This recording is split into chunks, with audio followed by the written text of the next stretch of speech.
बिहार को बिहार का बेटा मनीष कश्यप वापस दे दो। आप सोच रहे होंगे ये क्या शुरुआत हुई आज। दरअसल ये मैं नहीं कह रहा हूं, ये पोस्टर लगे हैं, वो भी कहां पर, बेतिया में। बिहार के बेतिया में मनीष कश्यप के समर्थन में रोड साइड जो भी एडवर्टाइजमेंट बोर्ड होते हैं वहां पर ये पोस्टर लगाए गए हैं कि बिहार को बिहार का बेटा मनीष कश्यप वापस दे दो। दरअसल अगर बात की जाए तो उसमें जो निवेदक हैं वो आशुतोष कुमार और समस्त बिहार की जनता, उसमें लिखा गया है मनीष कश्यप को कुछ दिन पहले ही बिहार लेकर के आना था।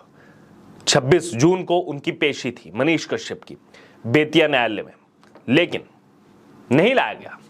तमिलनाडु पुलिस को बार बार यह कहा गया न्यायालय की तरफ से कि लेकर के आना पड़ेगा, उसके बावजूद नहीं पेश किया गया। ले जाने में तो बहुत जल्दी थी मनीष कश्यप को, तमिलनाडु एनएसए लगाने में बहुत जल्दी थी, लेकिन अब जब कोर्ट कह रहा है कि पेश कीजिए, नहीं पेश किया गया। बहरहाल अब यहां पर नई तारीख जो है वो सामने आ गई है। अब 10 जुलाई को कोर्ट में पेशी है। 26 जून से पहले भी बिहार की जनता ने बेसब्री से इंतजार किया था मनीष कश्यप का कि आखिरकार अब वापस लौटेंगे बिहार की धरती पर, जो सन ऑफ बिहार के नाम से जाने जाते हैं मनीष कश्यप। लेकिन मायूसी जो है लोगों के हाथ लगी, बिहार की जनता के हाथ लगी। मनीष कश्यप को तमिलनाडु पुलिस लेकर के ही नहीं आई।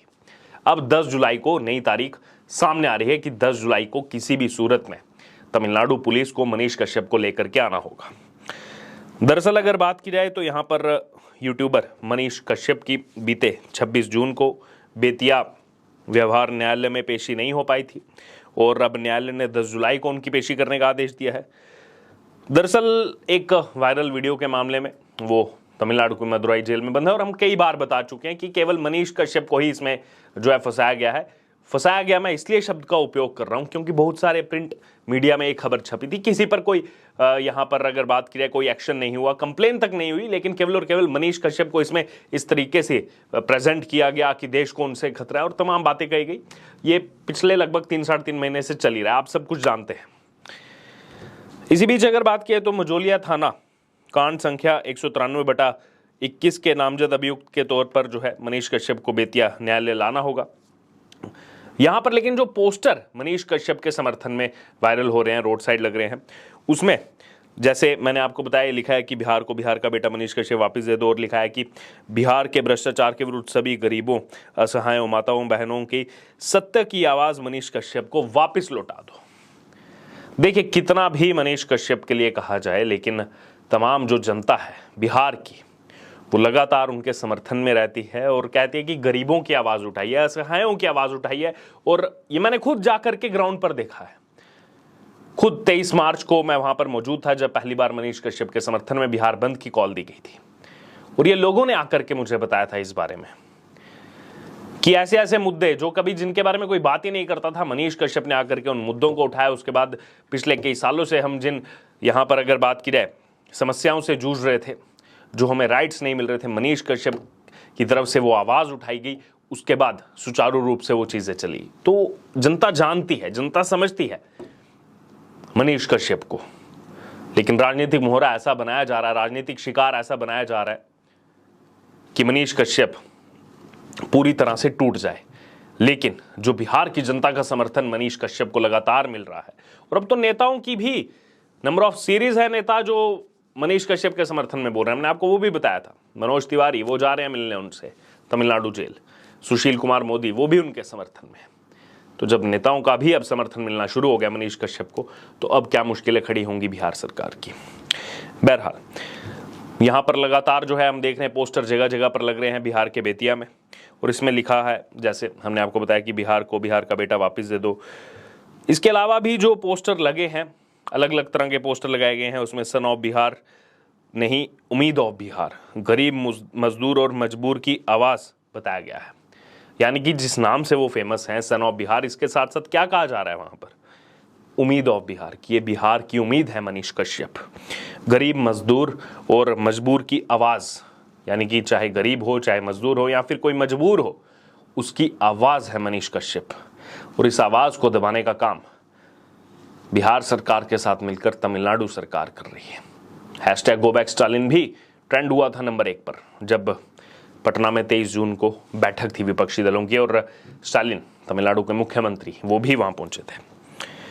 बहरहाल अब ये जो इस मामले से जुड़ा अपडेट सामने आ रहा है, जानकारी के अनुसार यहाँ पर अगर बात की जाए तो मदुराई जेल प्रशासन जो है, मदुराई पुलिस ने बेतिया न्यायालय से जो है भेजे गए प्रोडक्शन वारंट के साथ जो है उपस्थित होकर लिखित रूप में सूचित किया है कि पुलिस एस्कॉर्ट उपलब्ध नहीं होने के कारण अभियुक्त का बेतिया न्यायालय में 26 जून को उपस्थापन नहीं हो पाया था।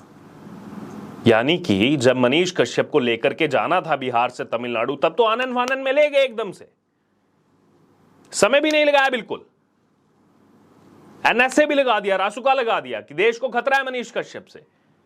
अब जब न्यायालय में पेश होना है तो ये क्या कह रहे हैं कि हमारे पास जो है पुलिस एस्कॉर्ट उपलब्ध नहीं हुआ था। क्या यहां पर आप मान रहे हैं कि तमिलनाडु पुलिस सक्षम नहीं है मनीष कश्यप को बिहार लाने के लिए, या फिर डर है कि मनीष कश्यप के बिहार पहुंचते ही माहौल ना खराब हो जाए वहां की सरकार के लिए, लोगों के जन आक्रोश का सामना ना करना पड़े?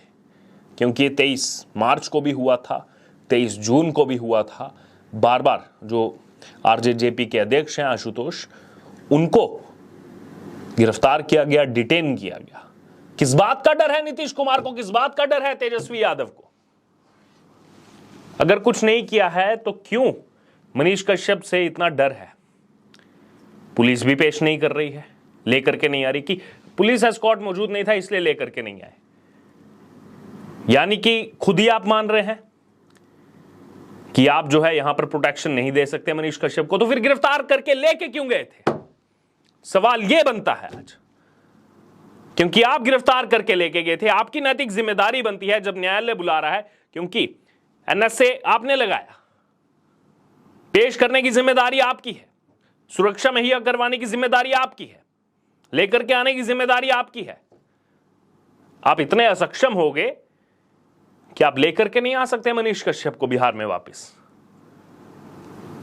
बहरहाल यहां पर अगर बात की जाए, जो न्यायालय को यह भी सूचित किया गया मदुराई पुलिस प्रशासन की तरफ से कि अभियुक्त के उपस्थापन के लिए जो है पुलिस एस्कॉर्ट के लिए उन्होंने बिहार डीजीपी से अनुरोध किया था, लेकिन वहां से कोई प्रतिक्रिया प्राप्त नहीं हुई है। खेल तो सारा यहां है, एक दूसरे पर डाली जा रही हैं सारी स्टोरीज। तमिलनाडु पुलिस कह रही है कि हमने तो कहा था, बिहार डीजीपी से अनुरोध किया था, कोई प्रतिक्रिया नहीं आई, कोई रिएक्शन नहीं आया, कुछ बोला नहीं गया उनकी तरफ से। काउंसिल फॉर बिहार तो सुप्रीम कोर्ट में जाके बोल रही थी आतंक अपराधी है मनीष कश्यप। यहां पर कोई प्रतिक्रिया भी नहीं आती है मनीष कश्यप को प्रोटेक्शन देने के लिए। यानी कि तमिलनाडु पुलिस के साथ साथ बिहार की पुलिस पर भी क्या यहां पर सवाल उठ रहे हैं? जो कहा जा रहा है, और ये इन्हीं की स्टेटमेंट्स हैं जिससे कॉन्ट्राडिक्शन सामने आ रहे हैं। लोग भी नहीं कर रहे हैं, इनके आपस की स्टेटमेंट से ही ये चीजें सामने आ रही हैं खुल करके कि प्रोटेक्शन ही नहीं दे पा रहे। वहीं अगर बात की जाए तो अब देखना होगा, वीडियो कॉन्फ्रेंसिंग के माध्यम से लगातार उन्होंने अनुरोध किया, लेकिन बार बार कहा गया कि रिमांड नहीं कर सकते। अब नियम के तहत अभियुक्त का बेतिया न्यायालय में आगामी 10 जुलाई को निश्चित रूप से उपस्थापन कराना होगा। न्यायाधीश ने मनीष कश्यप के न्यायालय में उपस्थापन करने के लिए बेतिया पुलिस अधीक्षक और मजोलिया थानेदार को भी आदेश की प्रति भेजने का आदेश दिया था। अब मनीष कश्यप के वकील के आवेदन के बाद मुख्य न्यायिक दंडाधिकारी ने आदेश देते हुए अभियुक्त के उपस्थापन के लिए 10 जुलाई की तारीख सुनिश्चित की है, और न्यायालय ने यह आदेश मनीष कश्यप के वकील के आवेदन पर सुनवाई करने के बाद दिया है। बहरहाल अब देखना होगा कि क्या 10 जुलाई को भी पेश करेंगे मनीष कश्यप को या नहीं। बिहार के लोगों को तो उम्मीद है, इसीलिए पोस्टर भी लग रहे हैं कि बिहार को बिहार का बेटा वापस दे दो। लेकिन क्या तमिलनाडु पुलिस लेकर के आएगी? क्या बिहार पुलिस की मदद उनको मिलेगी, या फिर ऐसे ही कोई ना कोई झोल चलता रहेगा? ना जाने और कितने दिन ऐसे मनीष कश्यप को तमिलनाडु की मदुराई जेल में रहना पड़ेगा। बहरहाल अब इस पूरे मामले पर आपको क्या लग रहा है, इस पूरे प्रकरण को लेकर के आपकी जो भी प्रतिक्रिया हो आप हमारे साथ जरूर कमेंट बॉक्स में शेयर करें, और इससे जुड़े तमाम अपडेट के लिए बने रहिए हमारे साथ। धन्यवाद।